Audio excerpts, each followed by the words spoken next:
છોટાઉદેપુર આદિવાસી વિભાગની મોડેલ અને રેસિડેન્સીની 16 શાળાઓમાં ભોજન કોન્ટ્રાક્ટ બદલવામાં આવ્યો છે. પુણ્યવાંટ એકલવ્ય મોડેલ શાળામાં સૌથી વધુ બાળકો બીમાર પડ્યા બાદ મોટી કાર્યવાહી કરવામાં આવી છે.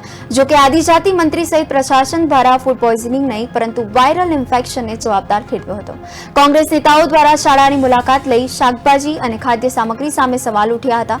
કોંગ્રેસ દ્વારા ભોજન કોન્ટ્રાક્ટને રદ કરાતા પોતાની જીતનો દાવો કરી આદિજાતિ મંત્રી સહિત ભાજપ અને પ્રશાસન સામે પ્રહાર કર્યા હતા. અમારા નેતા માનનીય સુખરામભાઈ રાઠવા સાહેબના નેતૃત્વમાં મુલાકાત કરી હતી અને ત્યાં ખરાબ ખોરાક આપવાના કારણે 150-150 જેટલા બાળકોને ફૂડ પોઈઝનિંગ, પરંતુ તે વખતે અહીંના અધિકારીઓ, જિલ્લા આરોગ્ય અધિકારી, અહીંના રાજકીય નેતાઓ આ બધા જ ફૂડ પોઈઝનિંગ નથી થયું તે સાબિત કરવા માટે ખૂબ મહેનત કરતા હતા. પરંતુ ગઈકાલે અમને ખબર પડી કે ત્યાંના જે કોન્ટ્રાક્ટર હતા એમને એકાએક એમનો કોન્ટ્રાક્ટ રદ કરવામાં આવ્યો છે અને નાખવામાં આવ્યો છે.